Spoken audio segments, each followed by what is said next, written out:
ho, wala akong binanggit si Kalingap Rab, nabubuwagin po yung Kalingap Angels. Mas mag-viral yung video mo kung ikaw ay puro charity. Yung sikat na Kalingap Angels, huwag i-content ni Kalingap Rab. Wala yan!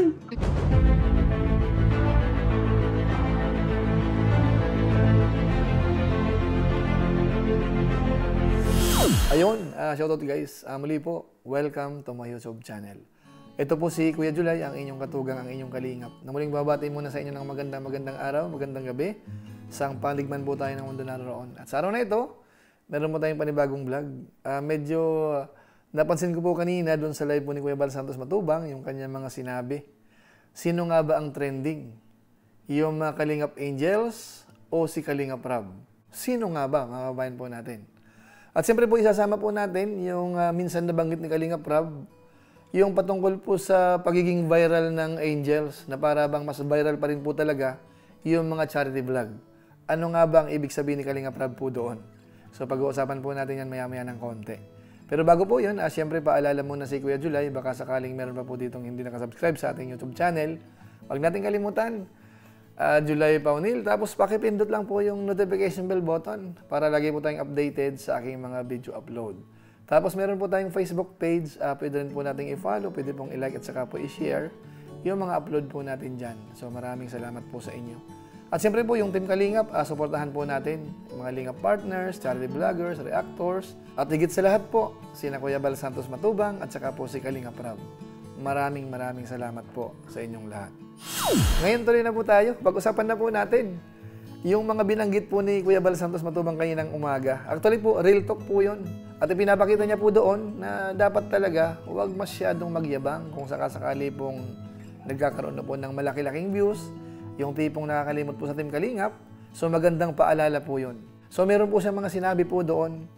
At yung patungkol sa pagiging viral, sino nga ba ang viral? Si Kalingap Rab o yung mga Kalingap Angels? Lalong-lalo na po sa ngayon, alam naman natin na talagang masyadong pinag-uusapan po yung mga Kalingap Angels. Yung iba ho, may konting issue, talagang sinusundan po ng mga viewers. Yung mga reactors, yung may ilang mga nagko-comment, talagang buhay na buhay po yung mga kawayan po natin kapag po ang usapan patungkol po sa mga Kalingap Angels. Pero ang tanong, sino nga ba ang mas trending? Yung mga pinasikat ni Kalingap Rab o si Kalingap Rab po mismo? So mamaya po yan, pag-uusapan po natin.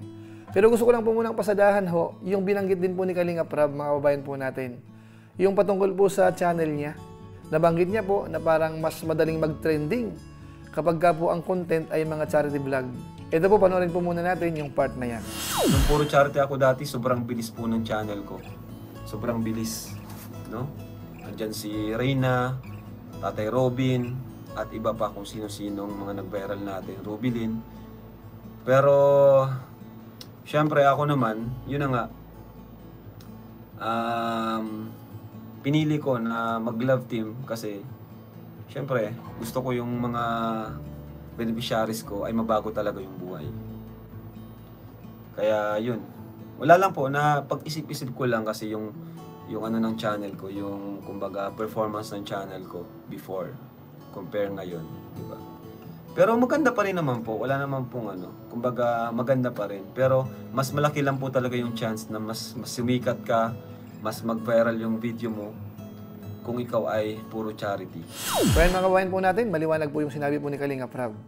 At tayo po ay sumasang-ayon naman po mga kabayan natin. Lalong-lalo na po sa ngayon, napapansin po natin, mas malaki po yung views nung ilan sa mga vlog niyang bago, yung patungkol po sa mga tinutulungan, kaysa po sa mga Kalingap Angels, yung mga existing po natin. Bagamat siyempre ho, alam naman po ng karamihan na yung mga pagkukontent po ng Kalingap Angels ay malaking tulong din po sa channel natin. Lalong-lalo na po siyempre sa channel po ni Kalingap Rab. Ano po, bagamat minsan na ipaliwanag ko na po yan, na minsan ho panahon yan.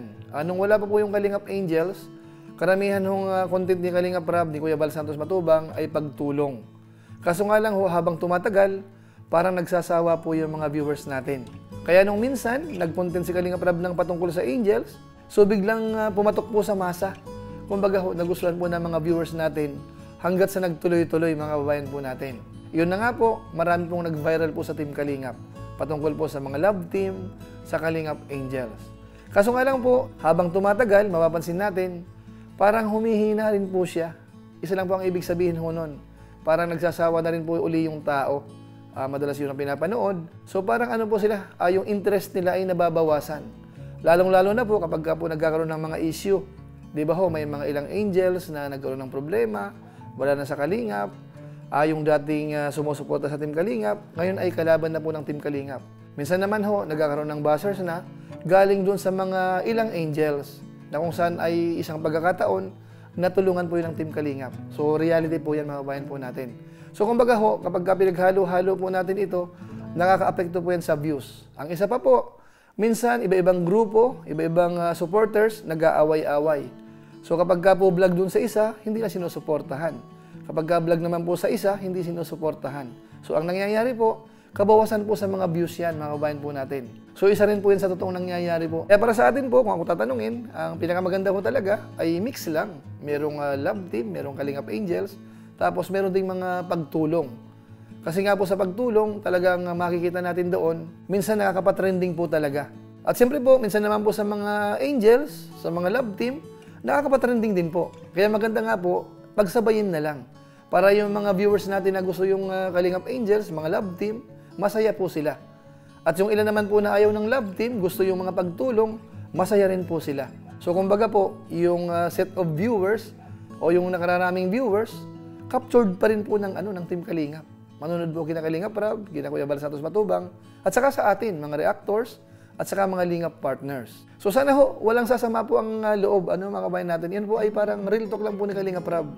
Kasi nga po, yun ang nauobserbahan niya po sa ngayon. Minsan ho kasi ang nangyayari, kapag masyadong sikat na po yung pinasikat ni Kalingap Rab, halimbawa, isang angels, ang nangyayari ho, minsan lumalakas po yung loob na parang ang dating ay magsasarili na, magbablog na rin, o kaya kung ano pa man. Bagamat hindi naman po yung problema. Kaso nga lang po minsan, yung buzzers ng Team Kalingap, nanggagaling po doon. Yun po ang nakakalungkot, mga kabayan po natin, na sana po, maiwasan sana, o kaya naman, ma-minimize man lang. Kung sakasakaling, meron mga ganun po. Huwag sana magdamdam po, mga kabayan po natin, yung binabanggit po natin dito. Ano po, mga kabayan natin? So ngayon pupuntahan po natin naman, yung binanggit naman po ni Kuya Bal Santos Matubang, patungkol po doon sa kasikatan ng angels, Sino nga ba ang mas sikat? Yung mga Kalingap Angels, yung mga love team na yan, o si Kalingap Rab. Panoorin po natin at pakinggan yung real talk po ni Kuya Bal Santos Matubang kanina. Huwag masama ang loob. Totoo naman talaga yan, yung sinasabi ko. Walang ibang sakalam, Kalingap lang po. Kalingap Rab. Walang ibang sakalam dito. Kalingap lang. Hindi Kalingap Angels o sino man. Sapagkat content din po yan ni Kalingap Rab. Yung sikat na Kalingap Angels, huwag i-content ni Kalingap Rab. Wala yan. Lalaos din po yan. Opo, halimbawa si Carla, si Jense, si Joy Diwata, huwag nyo i-content. Isang taon, isang buwan, laos na yan. Si Kalingap Rab po, kahit anong i-content niya, highly recommended ng YouTube. Na malabas sa screen dito, pagka i-stream mo yung channel po sa YouTube mo, ang daming Kalingap Rab, puro Kalingap Rab bagay na ko dito. Bakit po? Highly recommended ng YouTube. Yung angels po, ba't sumisikat sila? Dahil kay Kalingap Rab. O sige daw po. Sige daw. 6 na buwan, huwag i-vlog ni Kalingap Rab. Huwag i-vlog si Carla, 6 na buwan. I-vlog ng ibang channel. Lalaos. Lalaos po sila. Sapagkat ang trending po si Kalingap Rab, hindi naman sila ang trending nito. Yung mga angels, hindi sila ang trending. Bakit lumalakas sila? Bakit sila nakikilala? Because of Kalingap Rab. At may mga nagmamaraton. May mga sumusuporta. Huwag i-vlog yan. O, 6 months, walang vlog. Walang vlog si Carla, walang vlog si Janse. Unti-unti po, mabubura sila. Mabubura sila. So ayun po mga kababayan po natin, mga kalingap. Maliwanag po yung binanggit po ni Kuya Bal Santos Matubang. Hindi raw po ang angels ang trending. Dahil sila po ay sumikat dahil po kay Kalingap Rab. Na kung saan po ay totoo naman mga kababayan po natin. Yung mga sumikat po natin Kalingap Angels, kung sakasakaling iba po ang nag-vlog po niyan, sa malamang baka hindi ganun kasikat po yan. Maaaring makilala din po. Pero baka hindi po ganun kasikat. At napapansin po natin, halos lahat po ng binablog po ni Kalingap Rab, marami pong nanonood. Nagba-viral po talaga, mga kabayan po natin. Kaya yung binanggit po ni Kuya Bal Santos Matubang, ang masasabi natin, talagang real talk po yun. Totoo po talaga yun, mga kabayan natin. Sabi niya nga, kahit po gaano kasikat yan, paglipas ng ilang buwan, yan po ay unti-unting malalaos. So wag naman po sanang sasama po yung loob. Ang pinag-uusapan po natin dito ay ano po, katotohanan base po sa mga obserbasyon po natin at opinion. Itong binabanggit po natin, opinion po yan ni Kuya Bal Santos Matubang na marapat lamang po na irespeto po natin. At alam ko po, wala naman pong masamang intensyon yan. Kumbaga po ito ay part ng pagpapaalala. Kasi nga po sa ngayon, minsan gumugulo ng konti, may mga konting issue. Ang tendency ho minsan ay parang nagmamalaki po kaagad. Dahil nga po maraming sumusuporta na, maraming sponsors. Tapos bandang huli, magkakaroon po ng konting problema. So siguro po ito na pag-uusapan po natin, parang paalala po siguro ito sa mga kasamahan ho natin, sa grupo po ng Team Kalingap, yung mga beneficiaries po natin.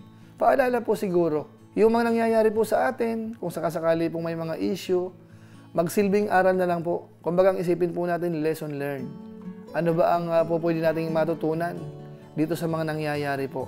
O kaya minsan naman po sa mga real talk na kamukha po ng binanggit ni Kuya Bal Santos Matubang. Kaya ang final words po natin sa ngayon, kahit gaano kasikat, ay huwag tayo makalimot po sa mga tumutulong sa atin. Yung respeto po, ibigay pa rin po natin dito po sa Team Kalingap, Kuya Bal Santos Matubang, Kalingap Rab, sa pangunguna po nila. At nasisiguro po natin, kung tayo man po ay beneficiaries, sigurado ho, hindi ho kayo pababayaan po ng Team Kalingap. So siguro po, yan lang po muna ang ating topic po sa pagkakataong ito. Real talk po yan. Yung mga ilang binanggit ni Kuya Bal at saka po ni Kalingap Rab, na yung iba po ay parang minasama naman nung ilan. Lalong-lalo na po yung pakiramdam po nila, bubuwagin po yung Kalingap Angels. Hindi ho. Wala hong binanggit si Kalingap Rab na bubuwagin po yung Kalingap Angels. O kaya yung mga love team po ng Team Kalingap. Ano po? So maraming salamat po sa inyo. Pansamantala, magpapaalam po muna si Kuya July. Pero gaya po ng dati, gusto ko lang po munang i-shoutout ang mga sumusunod.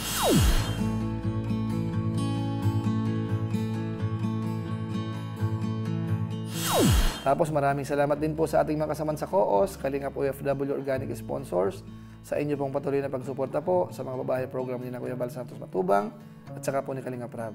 At siyempre po sa ating mga followers, sa ating Facebook page, subscribers sa ating YouTube channel, masugid na taga-subaybay po sa mga upload po natin, Facebook at saka po sa YouTube channel. Maraming salamat po sa inyo, lalong-lalo na po yung mga hindi po nag-i-skip ng ads, masipag mag-like at saka po nag-share ng ating mga videos. Maraming salamat po. So muli, ito po si Kuya July, ang inyong katugang, ang inyong kalingap na pansamantala nagpapaalam po muna. Kita-kita ulit tayo sa mga susunod ko pang vlog. Maraming salamat sa inyong walang sabang pagsuporta po sa ating YouTube channel. Pagpalain naman kayo ng Diyos, mabuhay tayong lahat. God bless. Bye-bye!